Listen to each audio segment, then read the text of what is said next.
apa kabar? Berharap semua dalam keadaan sehat, dalam keadaan baik.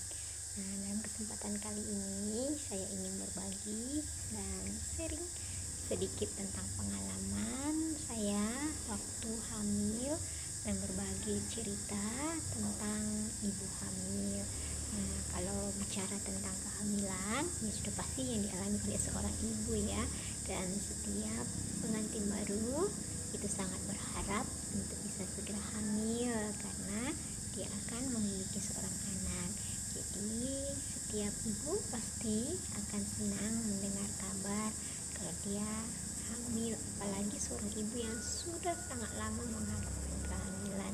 Nah, dalam kehamilan ada beberapa hal yang akan dialami seorang ibu dan kita akan belajar sedikit tentang bagaimana perkembangan janin di dalam kandungan.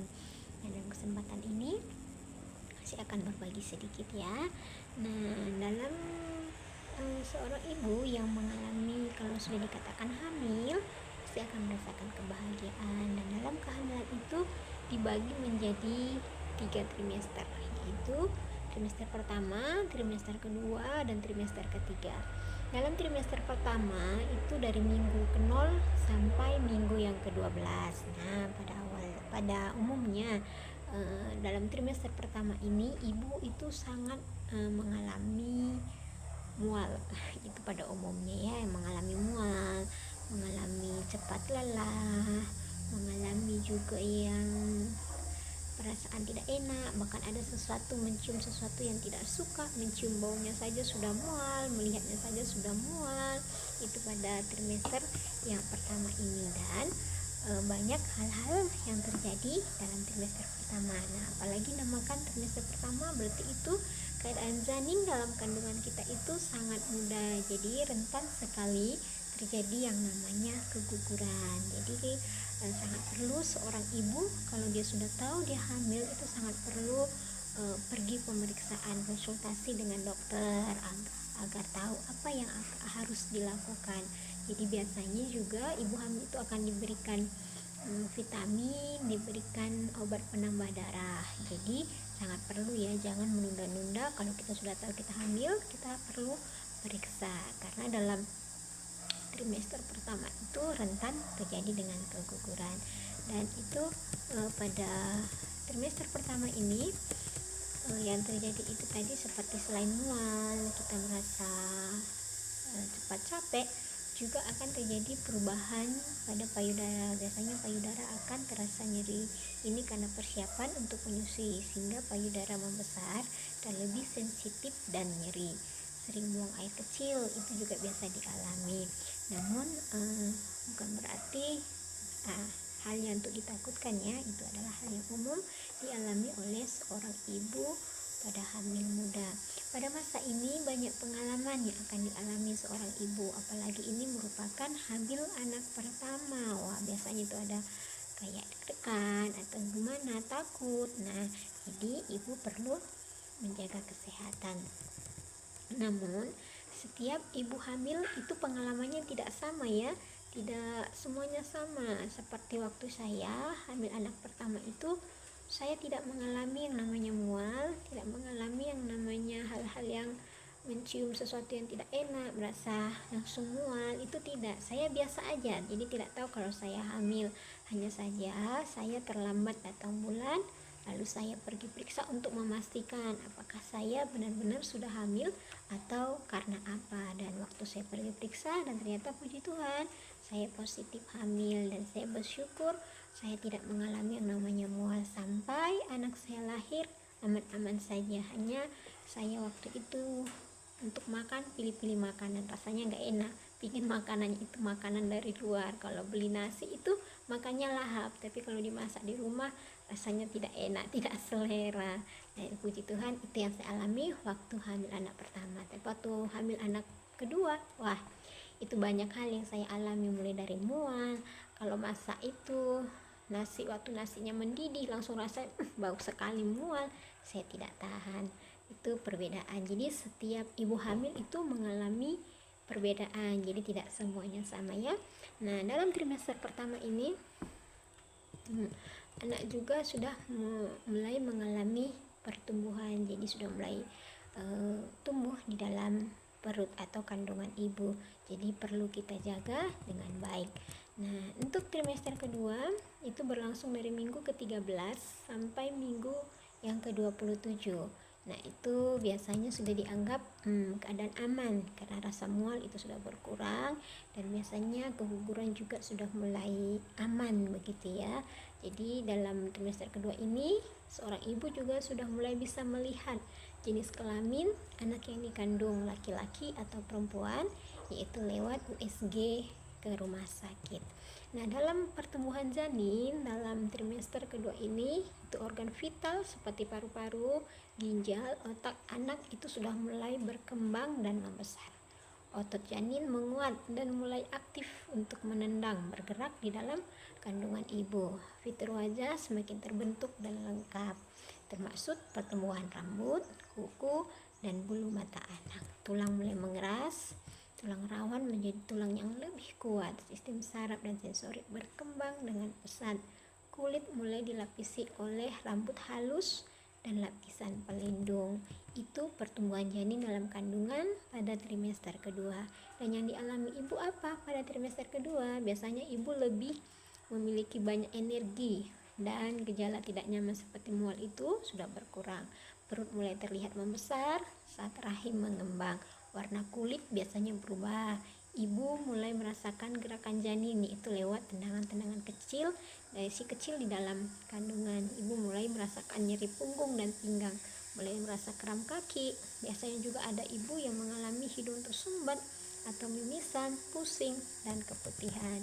Jadi ibu tetap perlu ya menjaga kesehatan dan terus memastikan asupan nutrisi itu tetap lengkap, tepat untuk ibu, termasuk juga asam folat dan vitamin D.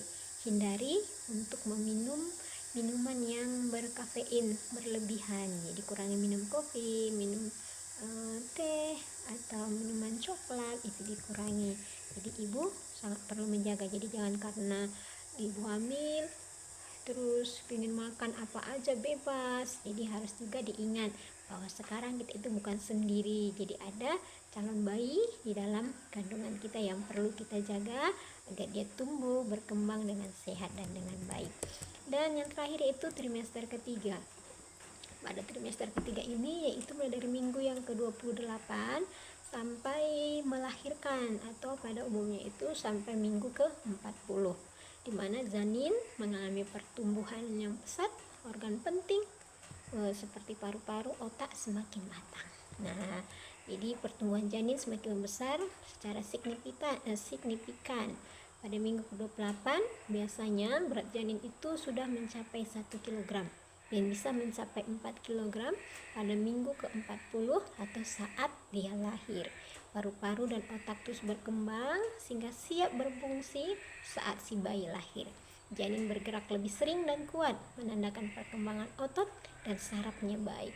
Janin mulai bergerak ke posisi siap lahir di dalam rahim. Nah, dan yang ibu alami, biasanya ibu ini akan lebih sering merasakan nyeri punggung. Biasanya juga bisa bengkak pada kaki, tangan, serta sembelit karena rahim semakin membesar. Sulit tidur. Nah, karena perut sudah semakin membesar, posisi ibu untuk tidur itu sangat susah. Mau terlentang, mau miring, serasa tidak nyaman. Tapi yang disarankan yaitu ibu untuk tidur miring ke sebelah kiri. Ibu lebih sering merasakan gerakan janin. Jadi biasanya waktu ibu lagi diam atau ibu lagi gerak, terasa kayaknya janinnya bergerak-gerak di dalam kandungannya. Jadi ibu sangat perlu mempersiapkan fisik dan mental karena perkembangan bayi serta siap untuk kelahiran bayinya. Jadi perlu belajar tentang perawatan bayi yang baru lahir. Payudara juga sudah dapat mengeluarkan ASI. Nah, biasanya kalau dalam trimester 3 ini biasanya walaupun bayinya belum lahir, ada juga ASINya yang sudah keluar. Jadi itu yang dialami seorang ibu. Jadi walaupun perut ibu yang semakin besar, jadi jangan berpikir ibu santai deh istirahat karena perutnya sudah besar. Tapi dalam hal ini Ibu juga tetap disarankan untuk tetap aktif bergerak atau berolahraga ringan untuk membantu proses persalinan, juga menjaga kesehatan. Jadi yang pada umumnya yang sering dilakukan itu jalan pagi. Jadi rajin-rajin untuk jalan pagi. Kalau sudah di trimester yang ketiga ini, jalan pagi, jalan santai bersama dengan suami, sama dengan keluarga. Dan lebih baiknya biasanya kalau di pagi hari ya, supaya cuacanya jangan terlalu panas, jadi masih sejuk-sejuk, bisa jalan santai di pagi hari.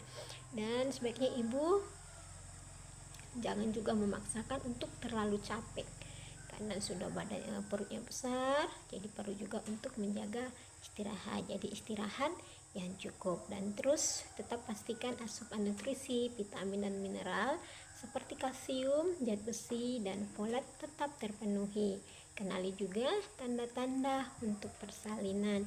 Biasanya itu akan seperti ada keluarnya lendir atau bercak darah. Jadi itu biasa pertanda kalau bayi sudah mau lahir. Jadi selama ibu hamil, bukan berarti suami bersantai ya menunggu sampai bayinya lahir, tapi suami juga sangat penting atau berperan aktif dalam mendampingi istri.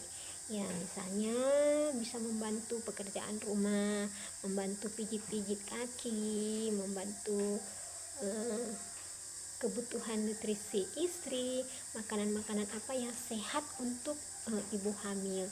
Jadi suami juga harus belajar bagaimana menghadapi ibu hamil, mencukupi nutrisi ibu, juga mempersiapkan persiapan menjadi seorang ayah. Nah, suami juga harus sangat perlu belajar. Jadi jangan hanya menunggu sampai bayinya lahir. Jadi ada bantuan dari suami mendampingi istri untuk rajin berkonsultasi, pergi pemeriksaan. Suami harus aktif temani istri, juga menjaga mental istri, karena pada masa hamil biasanya istri itu juga gampang emosi. Istri itu juga kadang mengalami hal-hal yang aneh karena banyak perubahan hormon di dalam tubuh istri. Jadi suami harus mengerti dan terlebih memberikan perhatian, memberikan kebahagiaan, karena hati yang bahagia, hati yang senang istri itu juga sangat berpengaruh dengan pertumbuhan, perkembangan janin di dalam kandungan istri. Jadi harus ada kerjasama yang baik antara suami dan istri. Juga dibahas sampai masalah persalinan, mau bersalin kemana, prosesnya seperti apa. Nah, itu harus ada kerjasama. Jadi tetap jaga mental istri, tetap jaga kesehatan istri, dan istri juga jangan terlalu manja ya, mentang-mentang karena hamil ingin maunya apa saja. Tapi harus ada kerjasama yang baik untuk menjalin hubungan suami dan istri untuk kesehatan dan pertumbuhan perkembangan janin. Jadi mungkin hanya itu yang bisa saya sampaikan. Semoga bermanfaat untuk ibu-ibu yang hamil. Tetap semangat, tetap jaga kesehatan, dan terus sukacita, dan tetap andalkan Tuhan. Dan selamat untuk ibu-ibu yang hamil, tetap semangat. Tuhan Yesus memberkati. Terima kasih.